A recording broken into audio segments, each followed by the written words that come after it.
par ici. Bon, bonjour et soyez les bienvenus au Dakar Ocean Talk. Je suis Jean Cioteneves et en tant que chargé d'affaires AI à l'ambassade du Portugal à Dakar, je serai le modérateur aujourd'hui.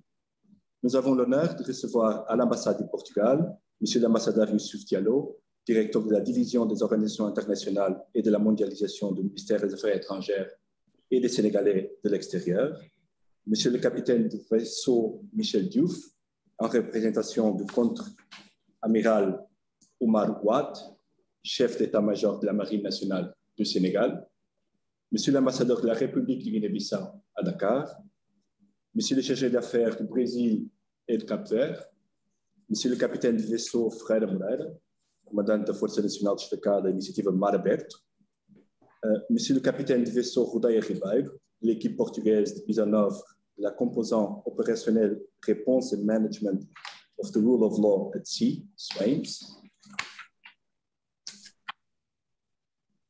Monsieur le représentant de l'ambassade du Nigeria, chers invités et participants qui nous suivent en ligne. Quelques informations pratiques pour commencer. Les sessions se tiendront en français et en anglais. Si vous souhaitez poser des questions aux orateurs, veuillez utiliser l'outil de questions-réponses pendant la durée de la conférence. Une période de discussion est prévue pendant la dernière partie de la session.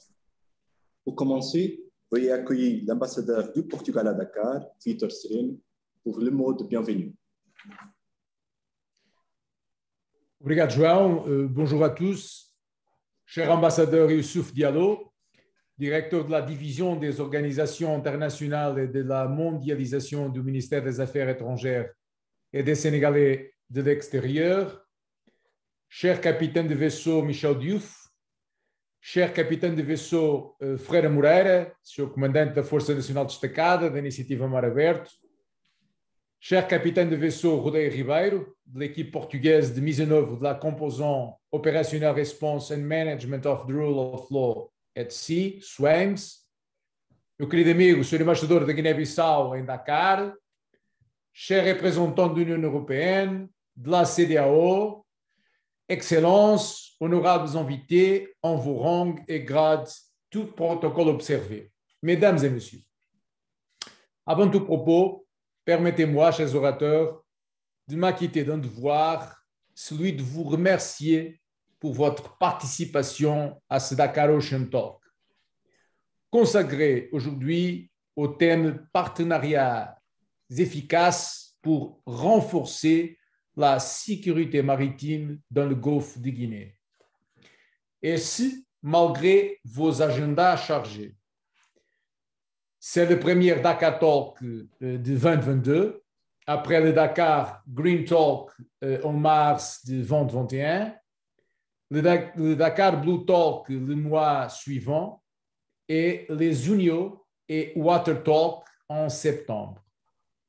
Merci infiniment pour votre fidélité à tous ceux qui nous suivent au Portugal, au Sénégal et dans toute la CEDEAO, ou qui nous suivront plus tard sur la chaîne YouTube de notre ambassade.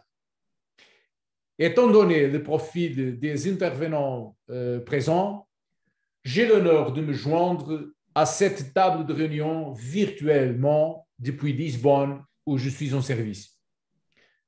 Mes chers amis, membre fondateur de OTAN, NATO, et disposant de la troisième plus grande zone économique exclusive de l'Union européenne, le Portugal partage avec le Sénégal une géographie atlantique qui nous définit et qui définit un axe de transmission entre l'Atlantique Nord et l'Atlantique Sud, bref, entre le Nord et le Sud géopolitique.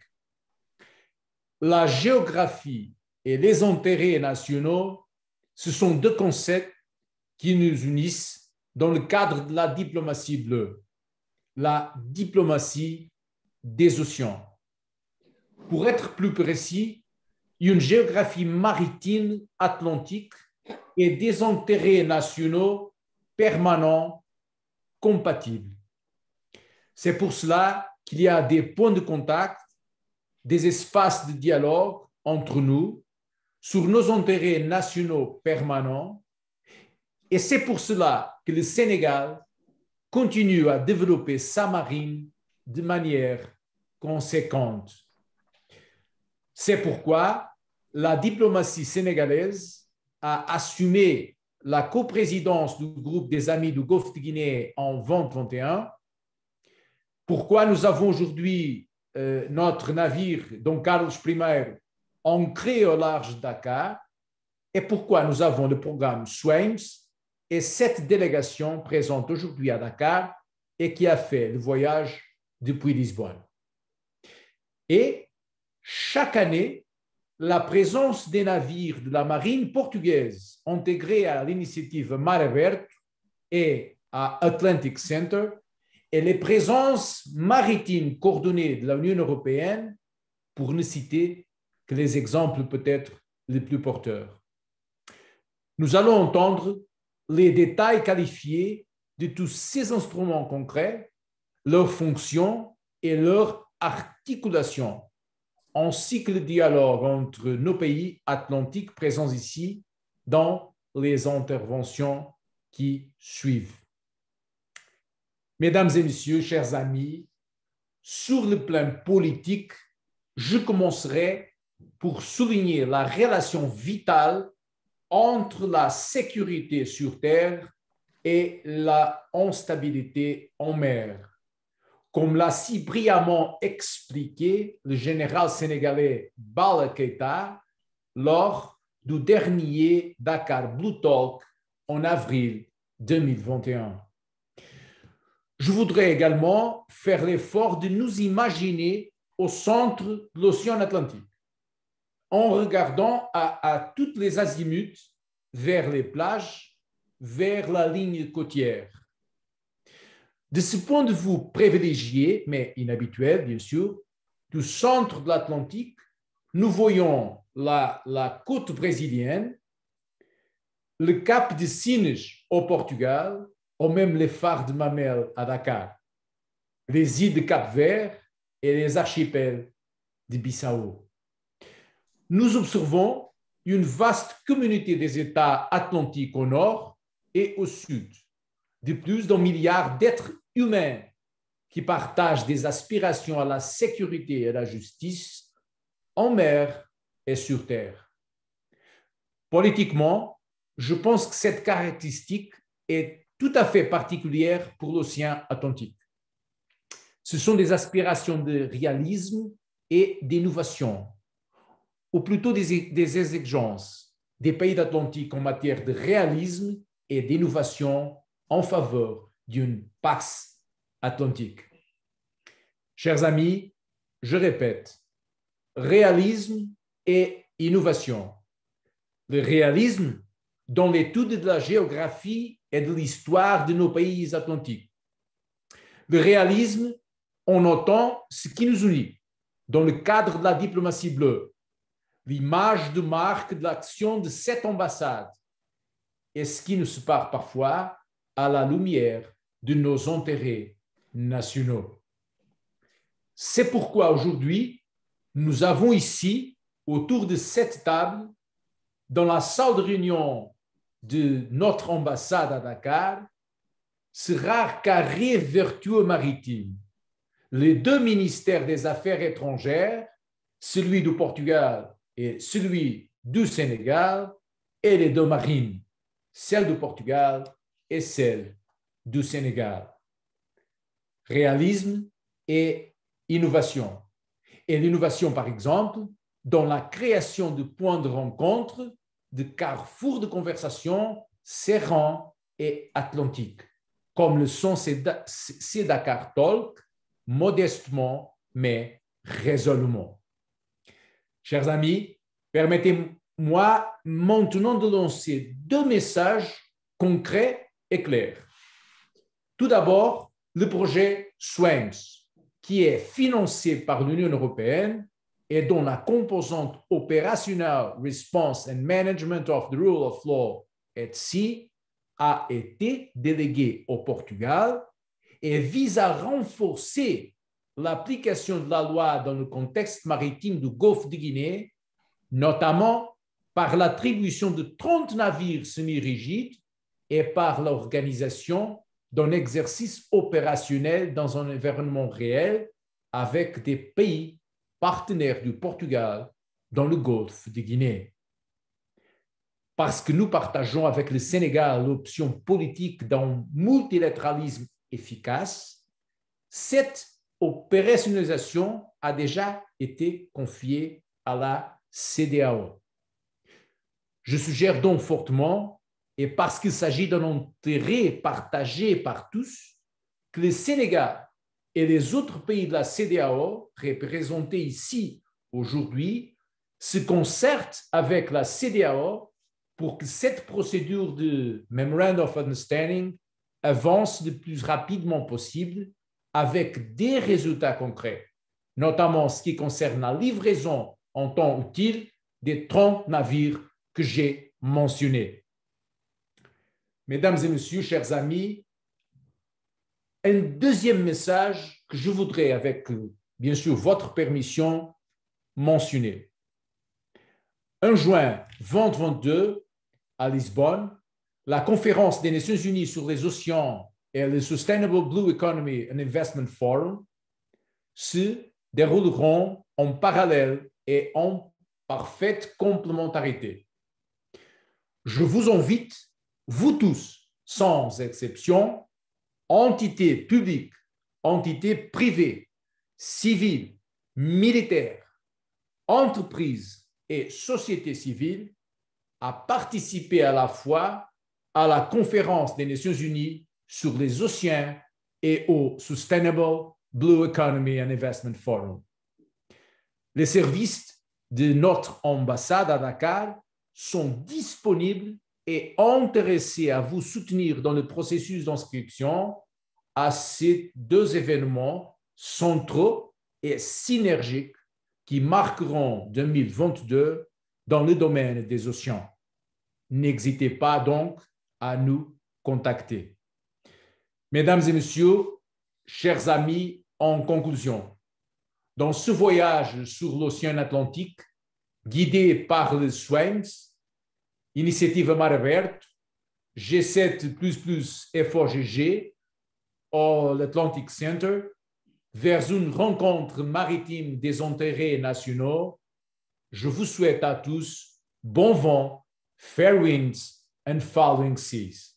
Merci à tous. Muito obrigado. Merci, Monsieur l'Ambassadeur.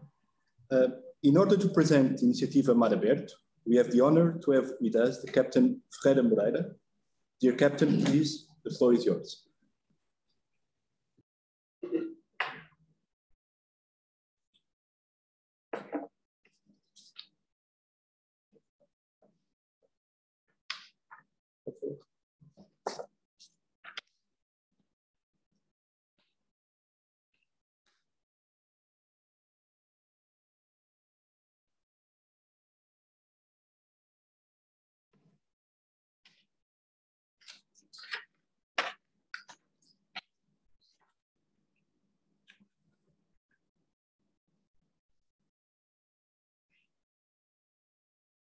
Por sua permissão, Sr. Embaixador, Monsieur Ambassadeur de Portugal, Vitor Sereno, Excellence.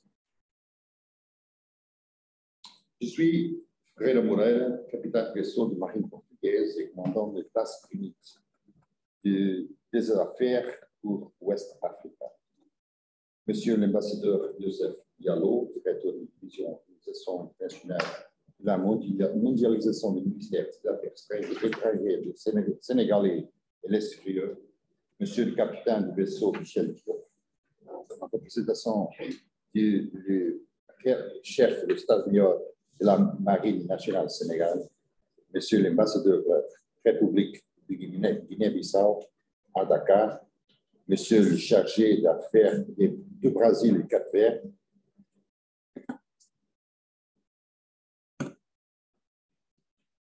Monsieur le capitaine de vaisseau Rodeia Ribeiro et tous mes Ezequiel, mon ami, la même classe, l'école navale, Monsieur l'attaché militaire de l'ambassade du Nord-Amérique, Monsieur le représentant de la délégation de European Union et l'ambassade du Niger, chers invités et participants qui nous suivons en ligne.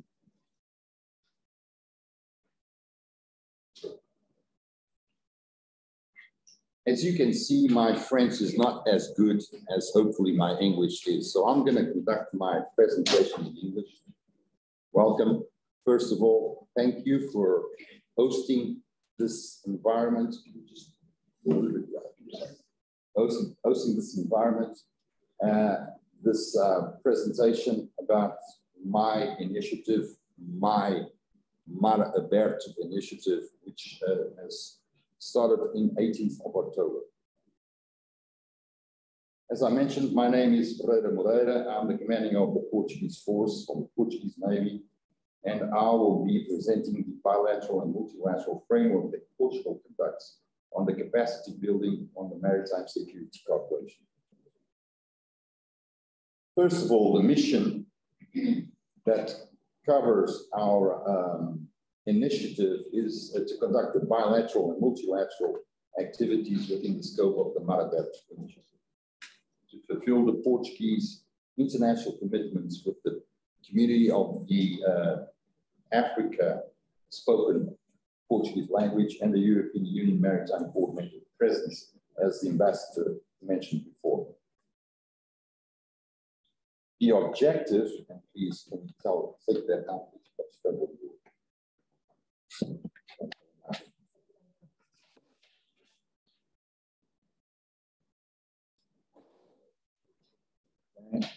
the objective is to develop a bilateral and multilateral cooperation focused on enhancing maritime security in the vicinity of the Gulf of Guinea through the National Defense Directorate and the General Staff of the Portuguese Armed Forces, manned by a couple of Portuguese Navy assets in the Gulf of Guinea. For this specific mission, there was a task unit created for this purpose under the Portuguese Chart Operational Command, and it has a ship, an AGS ship called Dom Carlos I, with diving capabilities and marine safety teams on board to conduct boarding activities as other activities such as health, technical, scientific, and naval elements. The plan of our trip started out on the 18th of October. We left Portugal from the naval base in Lisbon. We went through Cape Verde.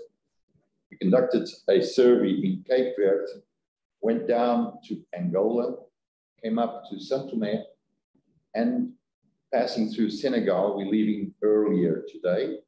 We were planned to leave only tomorrow, but we're going to leave today. And we plan to arrive in Lisbon on the 15th of January. Let's talk about the asset ship, NFP Dom Carlos I. This ship was formerly a US ship. It was built by the Tacoma Boat Company, and it began its work in 30th January 1989 with the name Audacious, which is a pretty nice name for our ship, as an anti-submarine surveillance ship with the main mission to recovery and transmission of acoustic information. It was deactivated in 1995 and turned to become a Portuguese Navy asset in 1996 by December.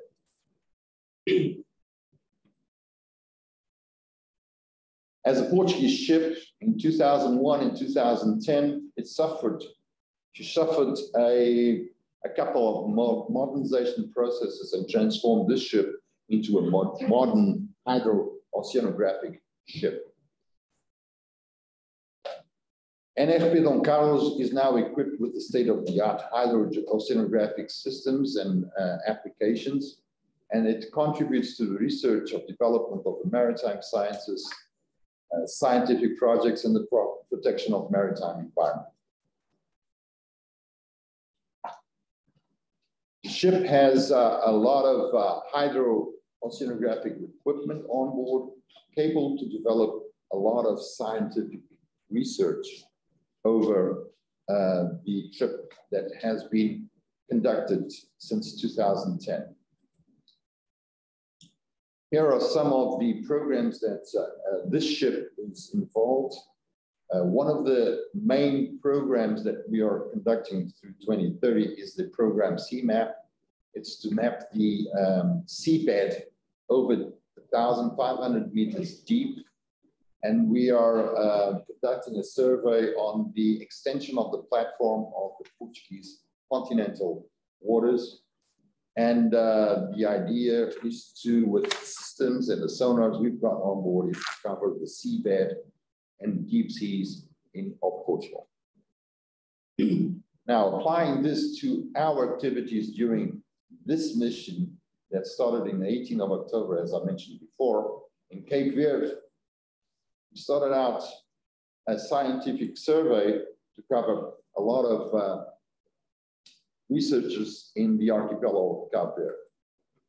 We conducted a conductivity, depth, and temperature analysis in a lot of spots, more than 100 spots over the archipelago, collecting the salinity, temperature of the sea at different depths. We also launched a lot of buoys and drifters along our trip. It's basically drifters that are drifting over the surface of the sea, and they are planned to understand how does the currents evolve on the West Cap coast of Africa. We also are conducting, since we left, microplastic analysis on the surface. I've been collecting a lot of samples of the microplastics that are on the surface of the sea. Every day we collect one filter. We also are conducting a Sargassus survey on the west coast, and on the Gulf of Guinea. It's one of the main findings of Sargasso in the west coast of Africa. We also launched a glider, a drone that was launched in Cape Verde with the purpose to understand the behavior and a lot of parameters that are sent through satellite to a German observatory stationed in Cape Verde. In Angola, we also conducted a lot of research. Our main objective in Angola was to understand and collect the data to elaborate an update of the nautical chart of Luanda. These images on the right represent the graveyard that exists on the outside of the port of Luanda. This is the current and actual images that we collected. We conducted the analysis on the import and the outer port of Luanda, and the purpose is to develop and deliver a nautical chart during this year. Just to let you know that the nautical chart of Luanda was last updated 50 years ago, half a century. We launched also drifters, and in Angola, Luanda, in Cape Verde, São Vicente, and in São Tomé, we launched a Oda buoy, which is the yellow one that we can see. It's basically to understand the wave behavior in different points of the coast. In the military cooperation, we also developed a lot of cooperation with the armed forces and the Coast Guard. In Cape Verde, we launched a team in São Vicente to train the Cape Verdeans, a Coast Guard, on boarding vessels and how the drills are conducted. Also in Angola with the Angolan Navy, we conducted a couple of exercises with their Marines, fighting onboard ships, and visits from the Naval Academy's cadets. Throughout the visits, one of the main concerns was the pandemic situation. So whenever we arrived at a port, we would conduct an antigenic quick test, and all the results would be communicated to the local authorities to understand that we were not taking or having any positive COVID on board. Till now, all the results have been negative, and that's our plan to get back to Lisbon after 90 days of mission, all negative. Hopefully we'll do that. Whenever we were on board or ashore, we would have a safety card emitted by the medical on board our ship, and everybody has the EU vaccination certificate with them as well. So whenever we leave a port, after 3 days sailing, we conduct the same test. So we've been doing and scrubbing our noses every now and then. This is life, the new life. This is pretty much everything that we've been doing since the last 80 days since we left Lisbon. And I'm open for any questions or any discussion that you may need. And I'm sorry for my lack of knowledge in French. I'm sorry. I hope my English copes with the lack of French. Thank you. Merci beaucoup. Pour présenter des partenariats efficaces pour renforcer la sécurité maritime dans le golfe de Guinée, notamment la composante Operational Response and Management of the Rule of Law at Sea du programme SWAMS, nous avons le privilège d'avoir le capitaine du vaisseau, Rodaï Ribeiro. S'il vous plaît, la parole est à vous. Bonjour, merci. Je vais essayer de changer la telle.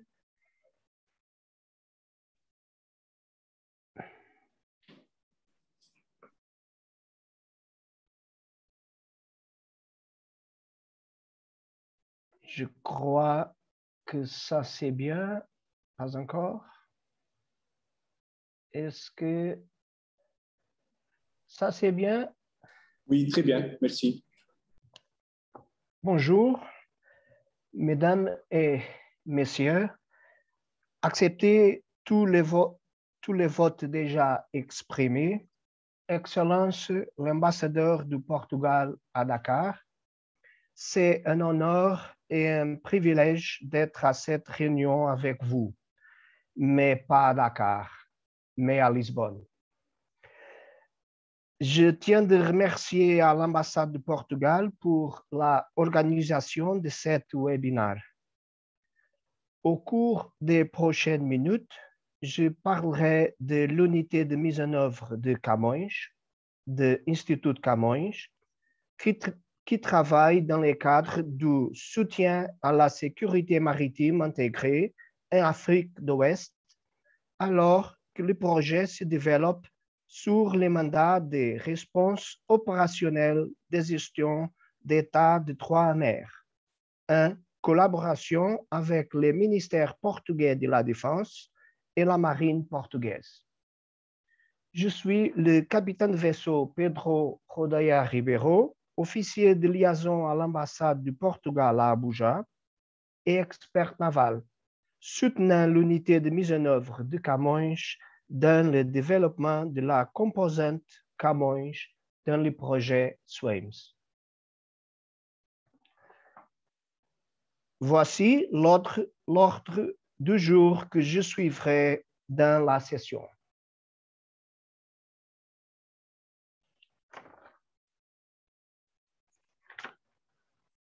L'objectif global du projet d'appui à la sécurité maritime intégrée en Afrique de l'Ouest, SWAMS, est l'opérationnalisation de la stratégie de la sécurité maritime et de la Communauté économique des États d'Afrique de l'Ouest. La relation de la protection et la sécurité maritime dans le Golfe de Guinée avec une approche combinée des activités juridiques, techniques et opérationnelles à mettre en œuvre dans la région.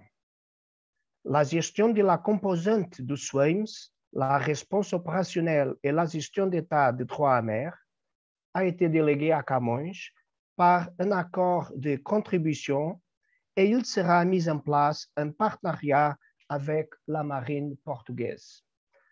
Principalement financé par l'11e Fonds européen de développement, dans le cadre des activités à mener au cours de la mise en œuvre de cette composante, il convient de souligner l'allocation des moyens navals et des équipements médico-légaux et criminalistes, c'est-à-dire forensiques, aux partenaires régionaux, ainsi que la formation opérationnelle et la formation sur la lutte contre la criminalité maritime, de la pêche illégale, non déclarée et non réglementée. Le projet SWAMS a été lancé en 2019 et est financé par l'Union européenne à 28 millions d'euros. La période de mise en œuvre va jusqu'à 2024. Les pays bénéficiaires sont les 15 États membres de la CEDEAO ainsi que la Mauritanie. Il s'agit d'un projet géré à partir d'Abuja, Nigeria, où est établi le siège de la CEDEAO et où se situe la délégation de l'Union européenne en charge. Les principaux interlocuteurs, parmi tant d'autres, sont la CEDEAO, la délégation de l'Union européenne à Abuja, l'Office des Nations unies contre les drogues et les crimes, les groupes d'action intergouvernementale contre le blanchiment d'argent en Afrique de l'Ouest et les comités de pilotage SWAMS. Le projet SWAMS s'inscrit dans les 4 dimensions présentées sur la diapositive. Et dans le cas de cette composante, notre participation est principalement insérée dans la dimension opération et entraînement opérationnel. Ainsi, le SWAMS est guidé par un objectif majeur, comme nous l'avons vu, améliorer la protection et la sécurité maritime dans le Golfe de Guinée et mettre en œuvre la stratégie maritime intégrée de la CEDEAO. Il y a 2 objectifs spécifiques. Premièrement, renforcer la gouvernance institutionnelle et les cadres d'application de la loi et augmentation du succès dans la poursuite et la répression des crimes maritimes. Et le second, renforcer les capacités opérationnelles et de réponse de forces de l'ordre. Chacun de ces objectifs spécifiques est divisé en plusieurs composantes. La gestion d'une des composantes du deuxième objectif, la réponse opérationnelle et gestion d'état de droit mer, a été déléguée à Camões. Et ça vise à renforcer les capacités opérationnelles et les réponses de forces de l'ordre à travers de la livraison d'équipements d'intervention rapide et des équipements forensiques aux pays côtiers de la CEDEAO afin de combattre les menaces spécifiques à la sécurité maritime qui continuent à déstabiliser la région. La mise en œuvre de cette composante du projet est prévue dans les 12 pays côtiers de la CEDEAO, comme indiqué, et encore à confirmer. 2 lusophones, 5 francophones et 5 pays anglophones.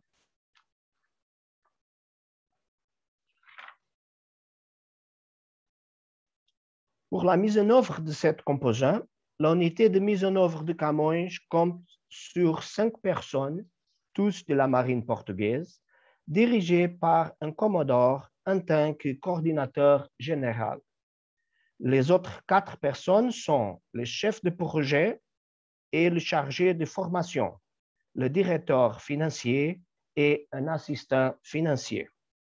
Et aussi l'expert naval et officier de liaison basé à Abuja, Nigeria, où il facilite la communication entre l'unité de mise en œuvre de Camões, la CEDEAO, la délégation de l'Union européenne et des autres parties présentées à Abuja, agissant en tant que point de contact.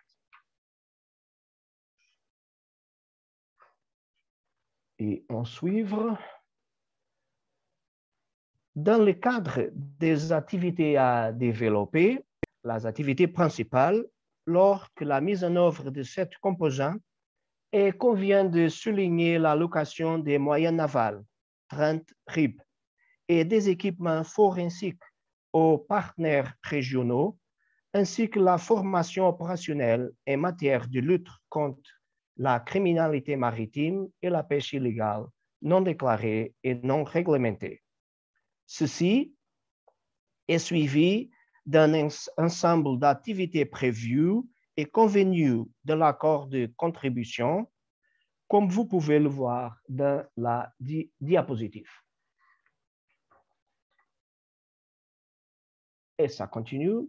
Voici la continuation des activités principales, finalisées par un exercice naval dans tous les États membres côtiers de la CEDEAO pour valider les performances opérationnelles et des procédures.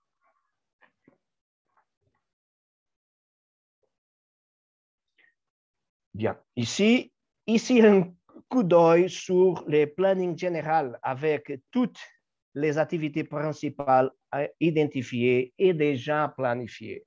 Durée prévue de 45 mois, de septembre 2020 au juin 2024. La ligne jaune verticale marque aujourd'hui. C'est seulement pour voir que toutes les activités sont déjà planifiées. Et le budget. Pour cette composante spécifique, nous avons 10 millions d'euros d'Union européenne qui représentent 80% du budget. Les 20% restants sont financés par la coopération portugaise, Camões et Marine. Camões, environ 360 000 euros, 3%. Le ministère de Défense portugais, y compris la marine portugaise, environ 2 109 000 euros, 17%, et le total, environ 12 478 000 euros.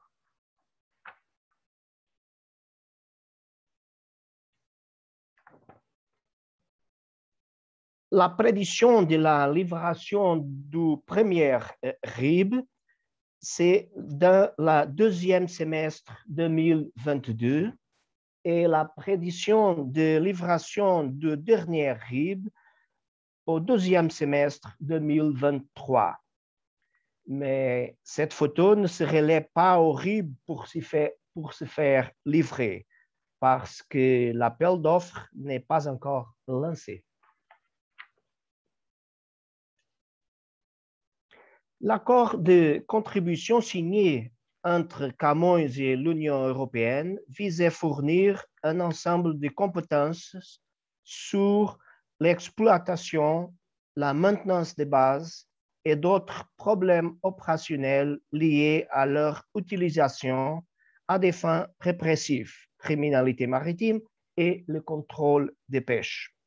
Le Portugal, par l'intermédiaire de la marine portugaise et de l'autorité maritime nationale portugaise, doit fournir le soutien à la formation aux États membres côtiers désignés de la CEDEAO, d'une part en formant les formateurs au Portugal et d'autre part en soutenant la formation des équipages dans leur propre pays.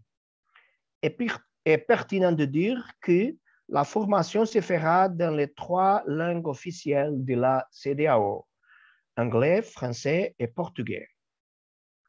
On peut voir la phase 1 aura lieu dans le 2e semestre 2022. La phase 2, qui commencerait au fin 2022 et terminera au début 2023.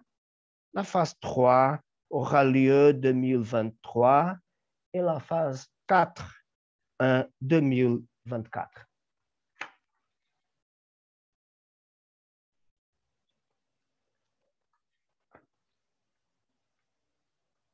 Les principales questions, telles que définies dans la proposition des mémorandums d'entente, Memorandum of Understanding, comme vous voulez, mais on va appeler mémorandum d'entente, sont celles liées à la prise en charge des responsabilités en matière d'acquisition, de livraison, de réception et d'entretien des RIB, ainsi que des équipements forensiques et de la formation des instructeurs et des équipages dans le cadre d'action de cette composante du projet SWAMS.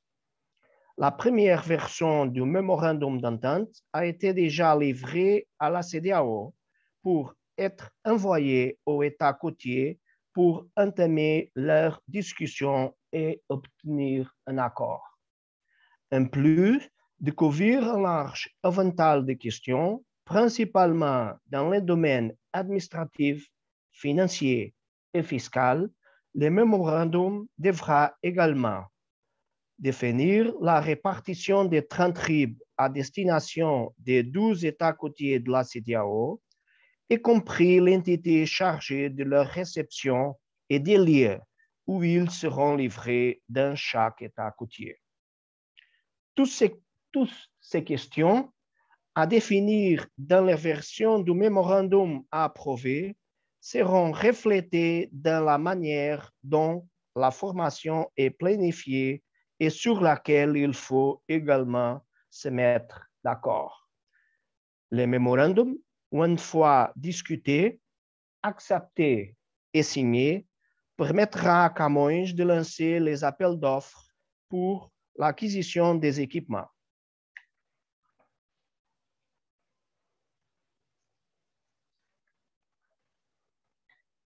Les défis actuellement auxquels est confronté le Camões, c'est toujours le budget. Le budget est toujours un défi et nous avons des limites que nous ne pouvons pas dépasser. La mise en œuvre des activités plus pertinentes, c'est lancer l'appel d'offres international pour l'acquisition des RIB et des équipements forensiques. La présentation et discussion d'un mémorandum d'entente, c'est dans ces mémorandums que les conditions, les responsabilités et les droits de toutes les parties concernées seront établis.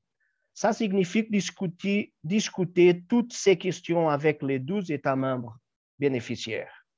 Pour faire ça, nous avons besoin de faire l'identification des points de contact de chaque État membre côtier de la CEDEAO. Aussi, la préparation d'un plan de formation au Portugal pour les formateurs et dans les États membres côtiers de la CEDEAO. Et aussi la préparation d'un exercice naval dans le Golfe de Guinée pour valider des résultats du projet. Les étapes clés nous avons. Est-ce que vous pouvez voir, dans cette session, dans cet webinaire, l'unité de mise en œuvre de Camões remercierait le soutien de chaque État membre et ici le Sénégal. Et pour cela, il est nécessaire de recevoir les points de contact de chaque État membre côtier de la CEDEAO bénéficiaire de ce projet. Et nous avons déjà reçu celle de la marine sénégalaise. Démarrer la discussion sur les mémorandums d'entente, lancer un appel d'offres public international pour les RIB et l'acquisition des équipements forensiques, un temps opportun et évitant des retards. Initier l'évaluation des besoins de formation dans chacun des 12 États membres côtiers de la CEDEAO. Et merci pour votre attention et ça termine la présentation de la composante du Camões du projet SWEPS. Merci. Merci beaucoup. Nous allons maintenant passer à notre prochain intervenant pour présenter les conclusions de la 10e réunion du groupe des amis du Golfe de Guinée. Nous avons l'honneur de recevoir l'ambassadeur Youssouf Diallo, directeur de la division des organisations internationales et de la mondialisation du ministère des Affaires étrangères et des Sénégalais de l'extérieur. Cher ambassadeur, s'il vous plaît, la parole est à vous. Merci beaucoup, Excellence. Je voudrais d'abord dire, je suis désolé du retard. J'étais retenu par une contrainte durement permise du bureau. Excellence, Monsieur l'ambassadeur, Excellence, Mesdames, Messieurs les ambassadeurs, chefs officiers supérieurs, distingués participants, j'ai été invité ce matin à partager un peu avec vous les conclusions, notre expérience, ainsi dire, de la coprésidence sénégalaise, sénégalo-britannique, devrais-je dire, du groupe des amis du Golfe de Guinée au titre de l'année 2021. Et donc, de la deuxième session ministérielle s'est tenue à Dakar du 24 au 26 novembre 2021. Merci beaucoup, Excellence, pour cette initiative de Dakar Ocean Talk, qui est une rencontre qui traduit l'engagement du Portugal en faveur de la sécurité et de la sûreté au niveau du Golfe de Guinée, mais au niveau de l'Atlantique de façon générale. Cet engagement, comme vous le savez, chez l'ambassadeur, est un engagement que nous partageons. Cela dit, comme vous savez, le Sénégal a été coopté, comme cela est d'usage dans le cadre du processus pour constituer le Golfe de Guinée, a été coopté l'année dernière, en 2020, par le Royaume-Uni pour assurer la coprésidence du groupe des amis du Golfe de Guinée. Je pense que je n'ai pas besoin peut-être de revenir un peu trop sur ce qu'est le FOG. Autour de cette table, nous sommes tous familiers avec ce processus qui a été lancé en 2013, qui est un processus, disons, informel, qui repose sur des mécanismes informels. Donc, l'objectif est véritablement d'assister les 16 pays du Golfe de Guinée à veiller à la mise en œuvre effective de ce qu'on appelle l'architecture de Yaoundé. Donc, cela dit, dès que le Sénégal a été coopté par le Royaume-Uni, en rapport avec les autorités britanniques compétentes, nous avons travaillé à une feuille de route de la coprésidence, comme cela aussi se fait traditionnellement. Je dois préciser en passant que la coprésidence précédente était assurée par les États-Unis et le Gabon, et celle à venir sera assurée par l'Allemagne et la Côte d'Ivoire. Donc, cette feuille de route-là, elle est partie d'un constat. Le constat est que nous avons quand même une architecture de Yaoundé, qui est une architecture assez intéressante, qui regroupe un peu les pays de la région, autour des communautés économiques régionales aussi, notamment la CEDEAO et la CEAC. Une architecture vraiment, véritablement bien imaginée dans le cadre du Code de conduite de Yaoundé. Nous avons un processus qui a été lancé en 2013, qui est un peu le groupe des amis du Golfe de Guinée, et donc qui essaie véritablement d'apporter sa contribution justement à la mise en œuvre de cette architecture-là. Mais nous nous sommes rendus aussi compte, en procédant à l'analyse, en faisant un peu le point sur cette situation, qu'il y avait quand même des contraintes. Il y avait d'abord, si vous voulez, l'impératif pour les pays du Golfe de Guinée d'être mieux engagés, d'être mieux présents, de s'approprier l'architecture, mais aussi d'avoir une meilleure participation à ce processus-là, qui est le FOG. L'autre contrainte que nous avions relevée aussi dans le cadre de cette coprésidence-là, c'est que le FOG, comme vous le savez, repose sur un peu des groupes de travail, en l'occurrence 6. Or, l'un des groupes de travail qui, à notre sens, était le plus essentiel, c'est celui sur les questions financières. Ce groupe de travail-là était complètement en léthargie. Et donc, nous nous sommes dit aussi que ça également, c'était un autre problème.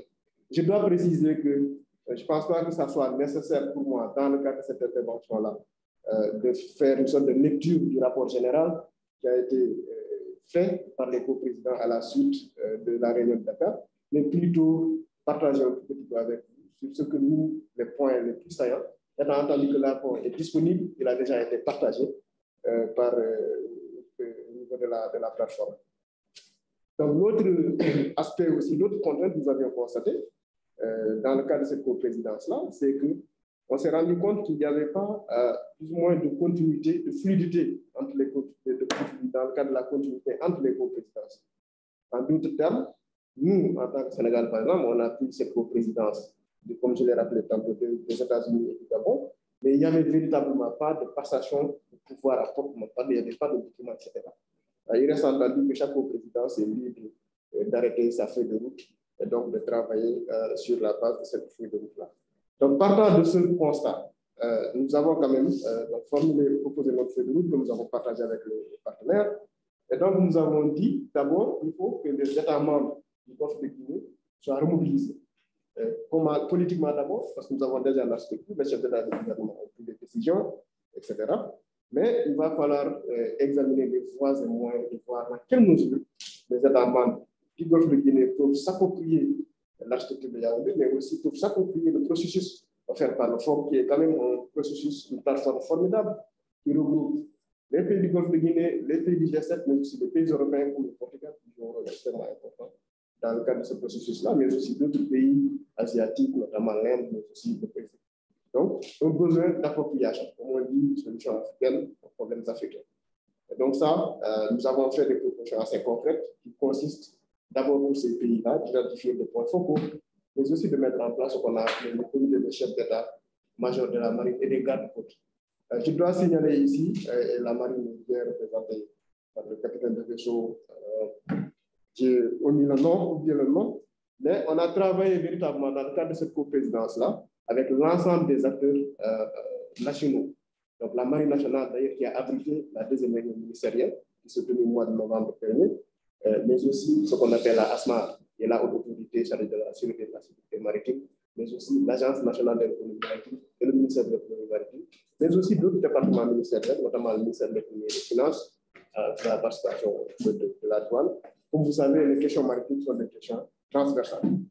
Donc voilà un peu le tableau, le contexte dans lequel nous avons pris cette coprésidence-là.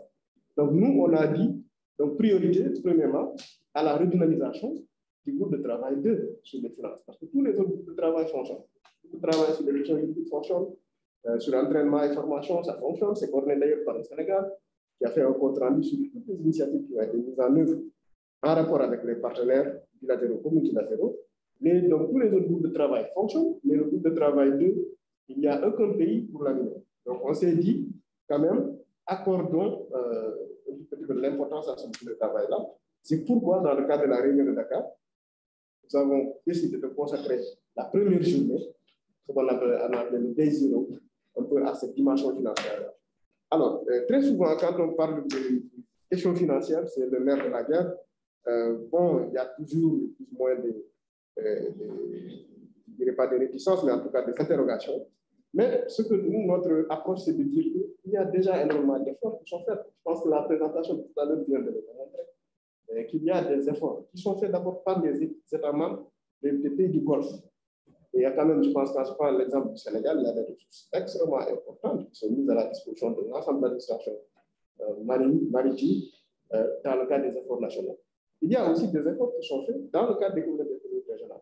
Il y a également des efforts qui sont faits par nos partenaires. Je pense notamment à l'Union européenne, au voisin du droit, qui fait énormément de choses dans le cadre de ce processus-là. Donc, notre objectif, notre ambition dans cette affaire-là, c'est d'avoir une session pour véritablement faire le point sur tous ces efforts-là. Qu'est-ce qui a été fait? Quelles sont les failles? Où est-ce qu'il faut améliorer? Où est-ce qu'il y a chevauchement? Dans quelle mesure, par exemple, un partenaire peut mettre le focus, disons, sur les questions juridiques, je réfléchis à haute voix, alors que nous, on peut mettre le focus sur les questions de formation. Donc, on s'est dit véritablement, il s'agit véritablement de faire une sorte de brainstorming, de faire le point sur l'ensemble de ces efforts-là, d'en identifier les forces, les faiblesses, et de voir et de pouvoir nous projeter. Véritablement voir à l'avenir comment améliorer cette dimension de formation-là. Je pense que la première journée a été très bien accueillie, ça a été un réel succès. Il y avait des contributions des États membres, des organisations internationales, mais aussi et surtout du secteur privé qui était aussi là, qui était représenté, qui a fait des interventions. Quand je pense aux communautés économiques régionales, on a un focus sur la CEDEAO et la CAC et la Commission du peuple privé. Mais à côté, il y a l'UEMOA, qui a une stratégie maritime et qui fait également des choses, et dont le représentant d'ailleurs a fait une présentation. Et donc tout ça a fait l'objet d'un document. Et in fine, nous sommes convenus de réactiver le travail le Sénégal s'est porté volontaire de travailler dans le cadre de ce travail-là, et le Cameroun aussi a décidé de nous joindre. Donc, à l'avenir, le Sénégal va travailler pour assurer la coordination du groupe. Mais comme vous savez, comme fonctionnent tous les autres groupes, c'est qu'il y a des co-leads, mais vraiment, tous les partenaires du FOC sont invités véritablement à apporter leur contribution, parce qu'à notre sens, la dimension financière est véritablement essentielle si nous voulons que ce processus-là progresse. Alors, le deuxième point sur lequel je souhaiterais revenir, je l'ai indiqué tantôt, c'est qu'on s'est rendu compte aussi qu'il y a un besoin quand même de cohérence et de continuité entre les co-présidences. Je l'ai dit tantôt, nous, la direction exécutive, la direction des organisations internationales, a assuré que la coordination politique du Sénégal de cette co-présidence-là se trouvant de facto dans une situation de secrétariat. Donc, tout ce qu'on fait, nous, ce n'est pas notre rôle. Les professionnels, ce sont déjà de la marine, etc. Mais nous, nous avons assuré un peu le travail de secrétariat. Et ce faisant, nous avons amassé une masse critique extrêmement importante d'informations. Qu'est-ce que nous allons en faire? On a organisé, juste à la suite de la réunion de Dakar, on a organisé une sorte de séance de débriefing avec la partie ivoirienne pour échanger un peu avec eux sur notre expérience, sur les leçons que nous avons tirées, mais aussi sur nos attentes. Parce que quand même, nous estimons qu'il y a un certain nombre d'initiatives que nous avons prises et que nous souhaiterions que la co-présidence à venir puisse porter ces initiatives-là. Et donc, tenant compte un peu de tous ces contraintes-là, la co-présidence a formulé une proposition. On a dit, déjà on parlait de secrétariat, mais on a dit qu'on ait un mécanisme léger de coordination. On a même dit le centre interrégional de coordination qui est basé à Yaoundé, par exemple, pourrait valablement assurer cette fonction de secrétariat. On a fait venir l'OMI, l'Organisation maritime internationale, qui est aussi un partenaire français dans le cadre de ce processus-là, qui a d'ailleurs abrité la session virtuelle de Londres en juin dernier. Et l'OMI nous a dit, écoutez, il y a un mécanisme pareil que nous faisons au profit des pays du Golfe d'Aden, en Afrique de l'Est. C'est d'ailleurs appliqué par l'IPI, etc. Je pense qu'il y a 2 ou 3 personnes qui disent que leur responsabilité est très simple. C'est de dire que voilà, que le modus operandi du fonctionnement de la coprésidence, il faut, en tant que coprésident, vous avez une feuille de route, et voilà ce que vous devez faire. Par exemple, je donne un exemple très simple. Dans le cadre de cette coprésidence, on s'est dit, bon, mais après que la coprésidence, peut-être que vous ne pouvez pas diffuser des informations, avoir une page Facebook, etc., etc. Mais qu'est-ce qui va gérer ça? Ça n'existe pas. Mais dans le cadre du partenariat, etc., je pense que c'est un mécanisme qui, à notre sens, est nécessaire pour véritablement assurer la continuité entre les coprésidences. Donc, comme je l'ai dit, il ne s'agit pas de créer une bureaucratie lourde, etc., mais un mécanisme très léger, avec le soutien d'une organisation internationale. On m'a dit qu'il y a d'autres, il y a l'OMAO qui pourrait valablement aussi jouer ce rôle-là, sinon le Centre international de coopération, comme je l'ai dit tantôt. Mais en tout cas, à notre sens, il est nécessaire d'avoir véritablement ce mécanisme-là pour assurer la continuité entre les coprésidences. Sinon, de facto, sinon on aura le sentiment d'avoir une sorte d'éternel recommencement entre les coprésidences. Et je pense que nous, en tout cas, en tant que pays, nous voyons ce processus, nous pensons que c'est un processus extrêmement utile, qui peut aider, une plateforme extrêmement utile, qui peut aider véritablement à prendre en charge les défis sécuritaires qui se posent au niveau du peuple, mais aussi les opportunités énormes en termes d'économie qui existent aussi au niveau de la région. Donc, sinon, pour le reste, comme je l'ai dit, j'ai parlé un peu tantôt de la proposition de points focaux, parce que c'est la même, c'est qu'il faudrait qu'on s'assure que quand on dit FOG, pour chaque pays, qu'on dit voilà. Au départ, la proposition qu'on avait faite, c'était de voir est-ce qu'on peut trouver quelqu'un au niveau des ministères des Affaires étrangères qui va faire le lien, la coordination avec l'ensemble des autres structures des États, étant entendu que c'est véritablement l'administration maritime, les questions maritimes sont des questions transversales, etc. Mais en tout cas, chaque pays est libre d'identifier le point focal au niveau de la structure qu'il souhaite. Mais à notre sens, ce serait indiqué d'avoir une sorte de point focal FOG pour véritablement assurer un peu le suivi de tout ça. Et je l'ai rappelé aussi, on a proposé sur le comité des chefs d'état-major de la marine de garde-côtes. Là également, c'est véritablement pour assurer la coordination d'un point de vue stratégique et opérationnel. Là aussi, on s'est inspiré de ce qui se fait dans le cadre de la CEDEAO. Par exemple, quand vous prenez le comité des chefs d'état-major des armées de la CEDEAO, tout de suite, s'il y a une sorte de menace quelque part ici, ils sont en mesure véritablement de concevoir justement à soumettre à l'attention des chefs d'État et de gouvernement.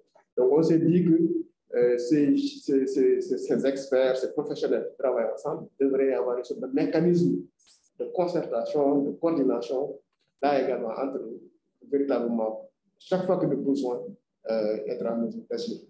Sur les autres conclusions des groupes de travail, comme je l'ai dit tantôt, je ne pense pas que ça soit nécessaire de revenir de façon assez détaillée sur les conclusions des groupes de travail. Comme vous savez, il y a les questions juridiques. Et pour la première fois aussi, on a un peu cette poursuite-là, ces poursuites qui ont été intentées au niveau du Togo et du Nigeria. Et on a aussi exhorté les États membres, en particulier les États membres du FOC, dans le cadre de l'appropriation, procéder à une ratification doucement de la charte de Yaoundé. Le Sénégal s'est attelé d'ailleurs à cet exercice-là, nous l'avons déjà ratifié et tout. Mais également de réfléchir en perspective pour voir comment rendre ces mécanismes-là très contraignants, parce que pour l'instant, ce sont des mécanismes qui sont basés sur des concerts, sur des bases volontaires, excusez-moi de la répétition. Fondamentalement, c'était un petit peu ça. Comme je l'ai dit, le rapport est disponible. Je pense que j'avais demandé à mon collègue de le partager déjà, s'il a été validé par nos partis, la partie britannique. Mais vraiment, c'est ça. Une plateforme extrêmement intéressante qui peut faire des choses formidables au profit des pays du Golfe, mais aussi pour prendre en charge les défis sécuritaires qui se posent à la région, qui vont au-delà de la région, mais quand même des corrections à apporter d'un point de vue des mécanismes de financement, mais aussi d'un point de vue des mécanismes de coordination et de continuité des compétences.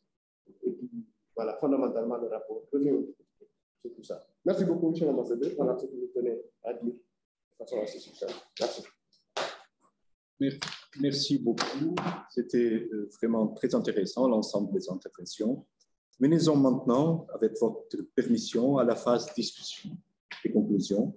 Je me permets d'ouvrir la discussion à tous ceux qui souhaitent faire un commentaire ou poser des questions.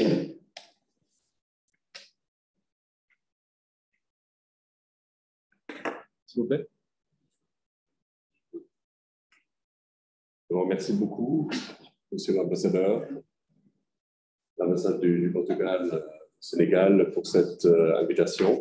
Je transmets les salutations de l'ambassadrice, Mme Migraine Migasson, et aussi de mes collègues de la délégation européenne à Abuja, qui suivent le projet SWAMES. Comme mes points sont en anglais, je vais switcher en anglais, s'il vous plaît, j'imagine au bonheur du capitaine. The EU commends the Open Sea initiative as an effective tool for cooperation and promotion of regional security. And as you know, the coordinated maritime presence pilot case in Gulf of Guinea will be soon marking its first year. This year, we plan further outreach to coastal countries in order to provide greater European operational engagement and ensure continuous maritime presence. We really appreciate Portugal's involvement in the CMP, and we take note of its successful deployment of its naval assets in 2021. We can say some words to SWAMES as well. And thank you for the presentation, Captain. The European Union delegation to Senegal welcomes the initiative of this meeting, and we think it shows how valuable the project is among other initiatives that Portugal is carrying out in the West African region. The EU also appreciates the local support of the Portuguese embassy here.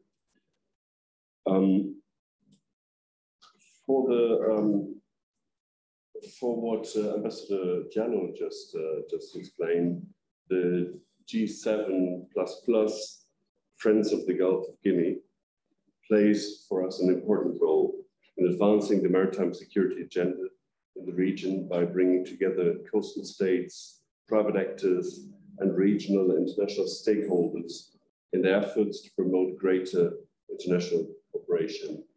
I had the privilege to be at the meeting in November and would like to commend Senegal for the co-presidency of 21. For questions and remarks, the European Union delegation to Senegal would obviously be very interested in being present during outreach to the Senegalese representatives once the Memorandum of Understanding, the MOU, is signed. And we would like to be briefed and to participate in activities held in Senegal as far as possible. The question would be, what is the presence of the Portuguese Navy in the region that is planned for 2022?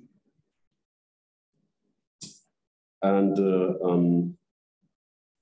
a general question as well. The Navy is much present in West African waters, and many Portuguese ships pass weekly through the Gulf of Guinea region. Has the Portuguese Navy been working towards signing the handover agreements in case of piracy suspects? Thank you very much. That would be all from my side. Thank you. Merci beaucoup. Alors, I open the floor to anyone that would like to comment or answer these questions. Thank you. If I may, and I'll be doing this in English.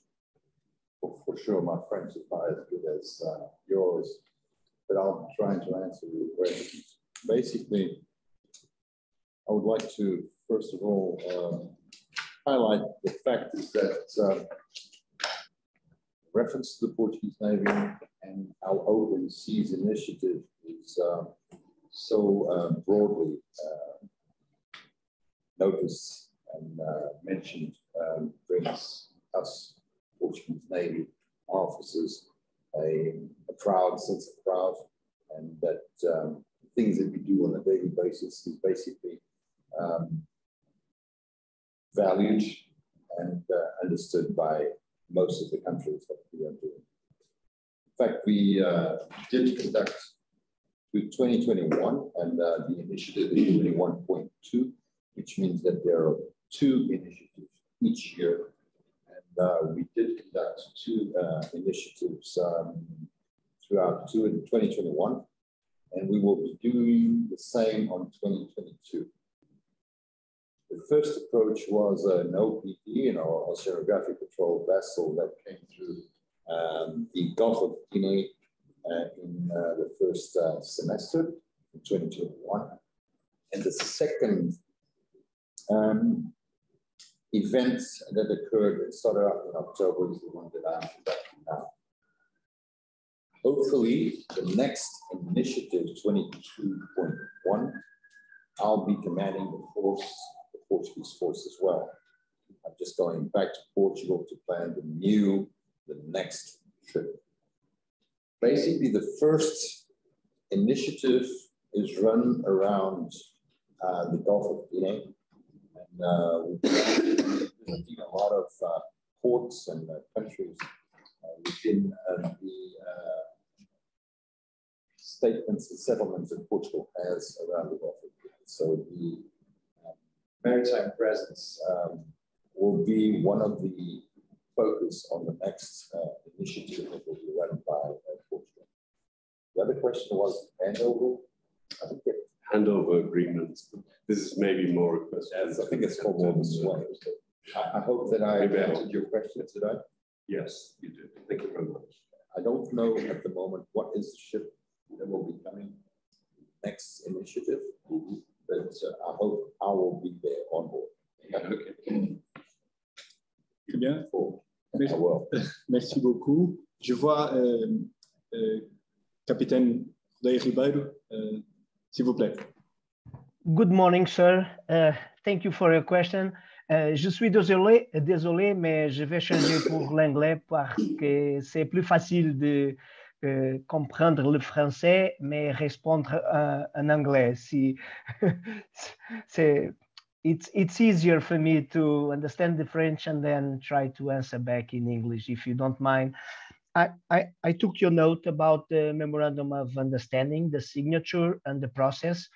The delegation in Abuja is really the key partner on this issue, not discussing the content, because the content is only to be discussed between the 12 coastal ECOWAS states, the ones that will be the beneficiary. The target is the 12 countries, and with Camões. That means we need to make sure the budget and the 30 RIBs fit all together in the technical requirements for the equipment.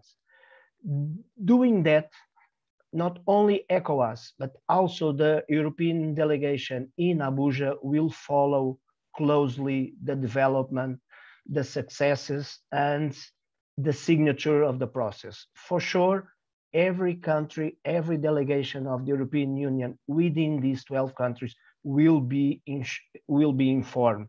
And if not, make sure I will pass the word on the delegation of Abuja, making sure no one is left behind. But the key partners are really the ECOWAS office in Abuja and also the European delegation in Abuja.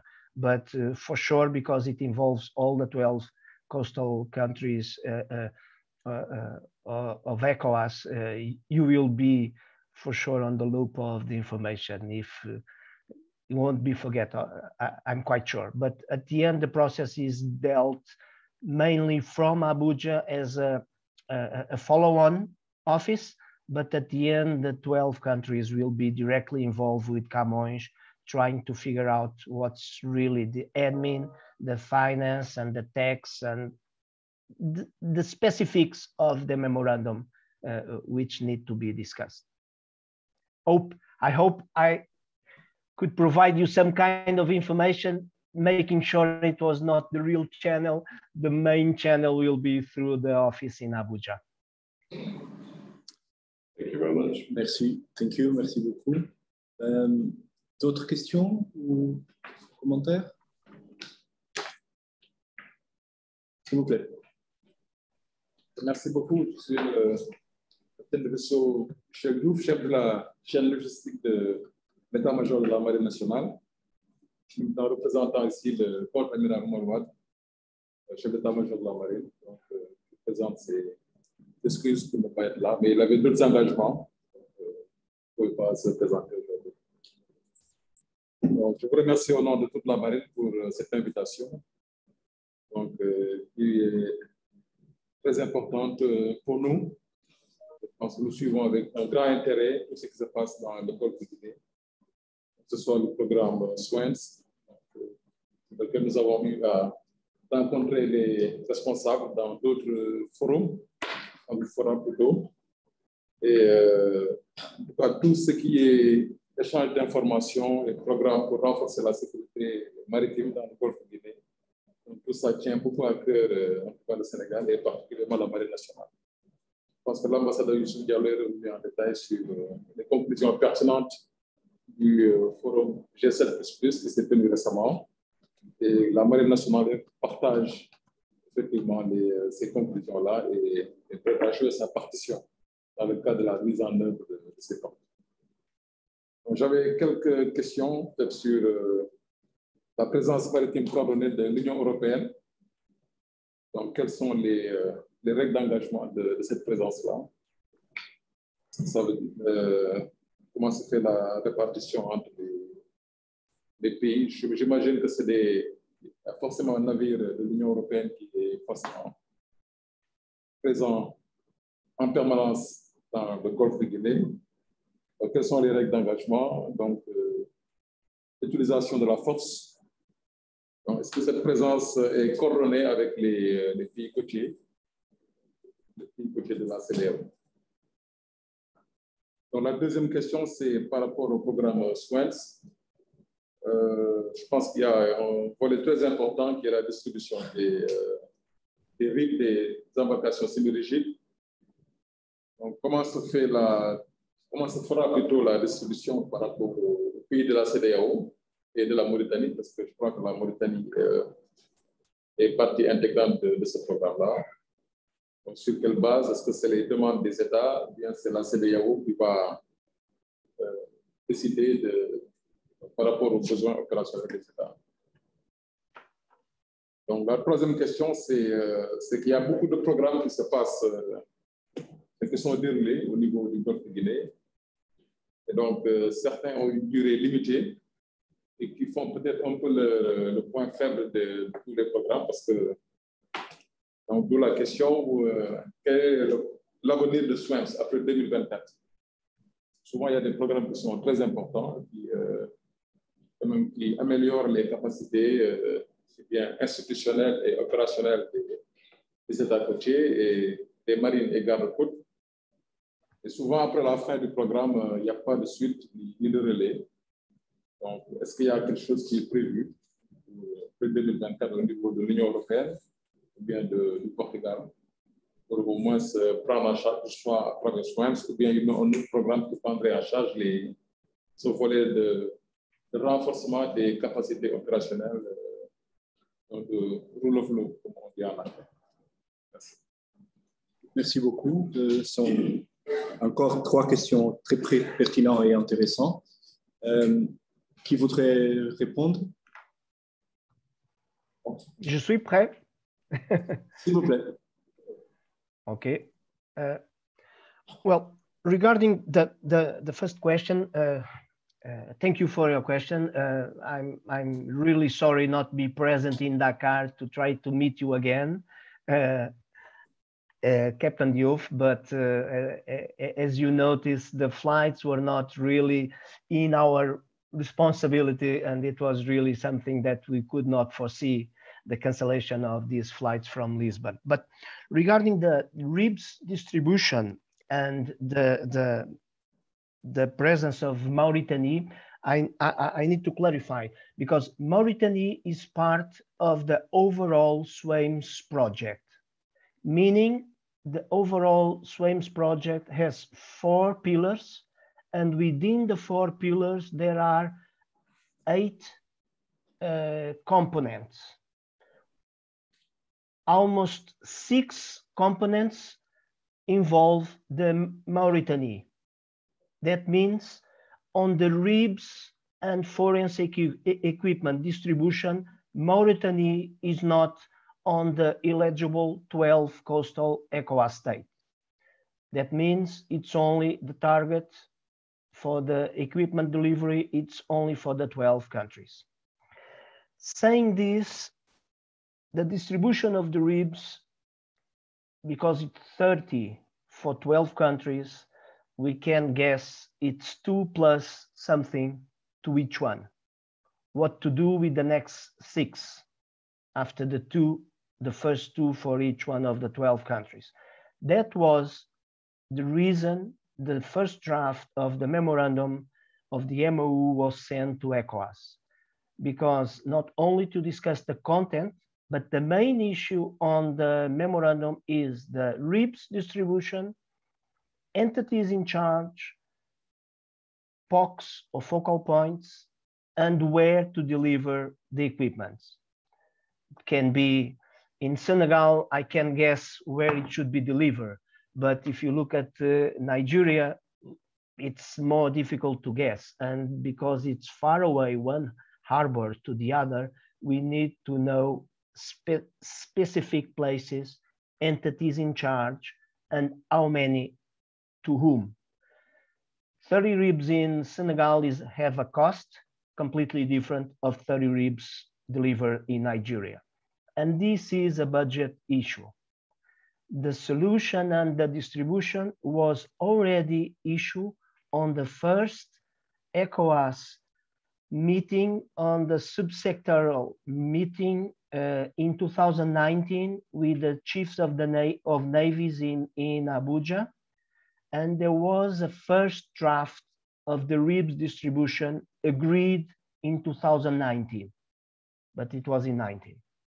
The plan now for the RIBS distribution was sent or the request was sent to ECOWAS. We need an agreement, how many, to whom.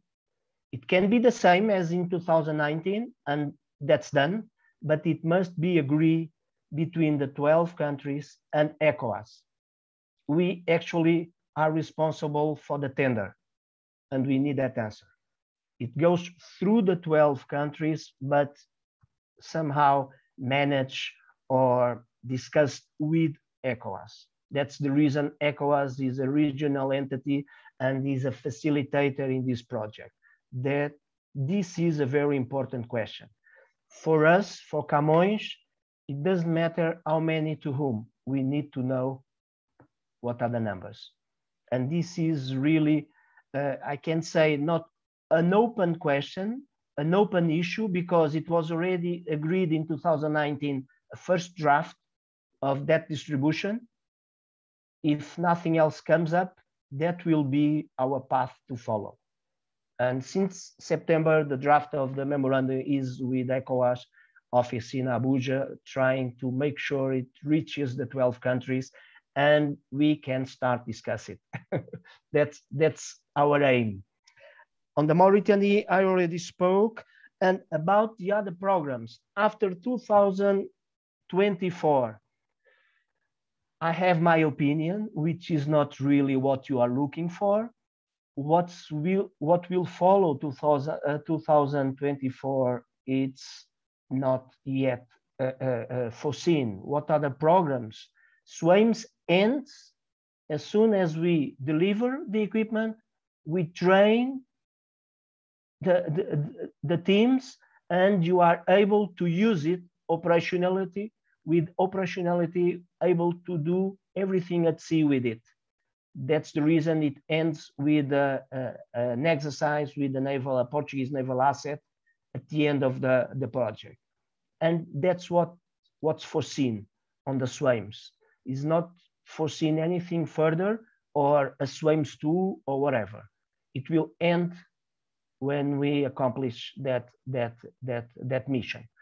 What will follow on the European Union side or within other regional entities, I have no idea, and I don't know. Right now, regarding the SWAMES project, this is what we foresee ending in 2024. That's the plan. Merci. Oh. Thank you. Merci, thank you. Je donne la parole à l'Union européenne. Oui, c'est pour répondre à cette question du capitaine de vaisseau Diouf. Naturellement, le capitaine Hébert n'a pas une réponse sur un futur SWAMES ou comment un programme pourrait se nommer. Il faut savoir qu'au niveau de l'Union européenne, nous avons commencé un nouveau cycle de programmation.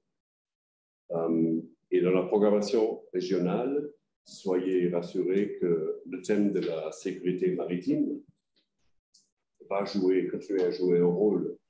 Et ce sont nos collègues de la délégation à Abuja, la délégation de l'Union européenne auprès de la CEDEAO et en même temps bilatéralement avec le Nigeria, qui sont chefs de file de ce processus de réflexion et de développement des futurs programmes, je dirais d'abord en général, qui concernent la sécurité au niveau régional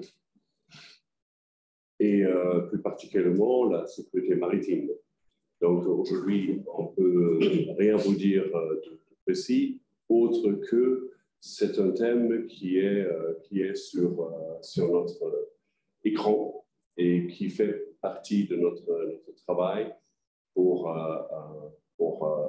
écrire cette programmation et définir les interventions futures. Merci. Parfait.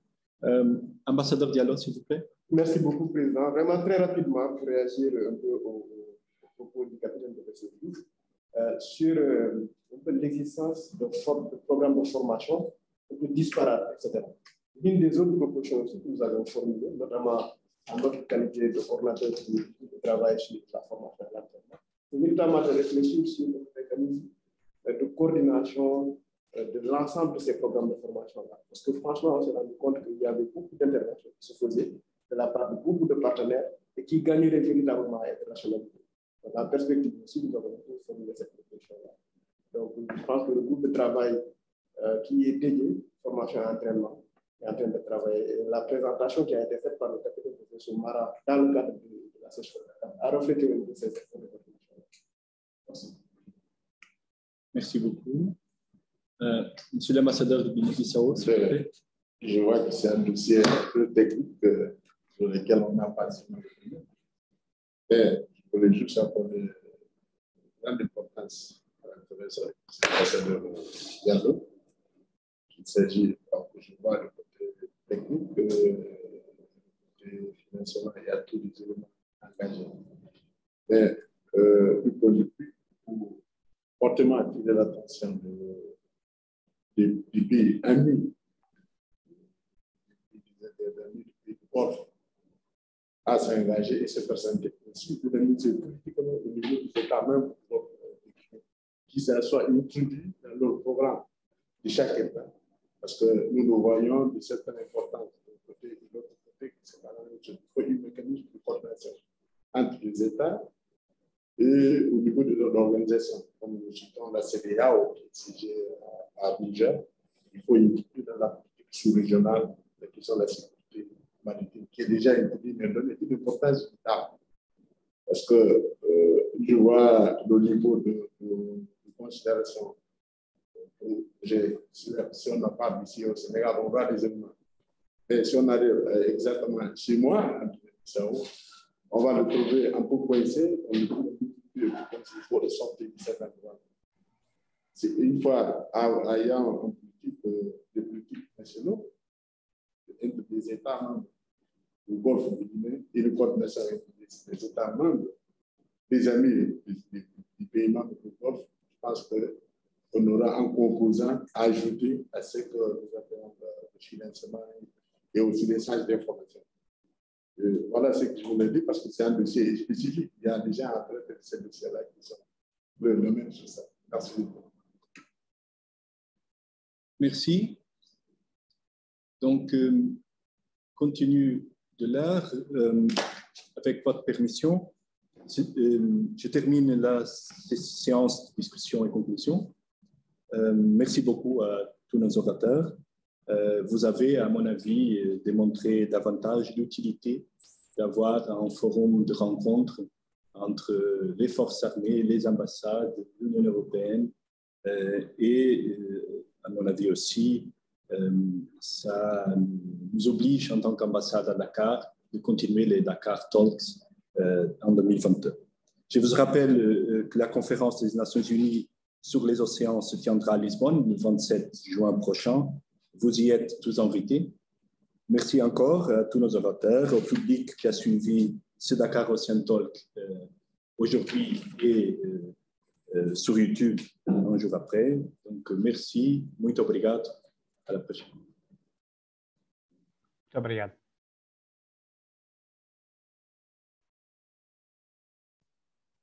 Muito obrigado, João. Muito obrigado a todos. Um abraço. Merci a tous. Muito obrigado, Sr. Embaixador. Muito obrigado, Sr. Embaixador.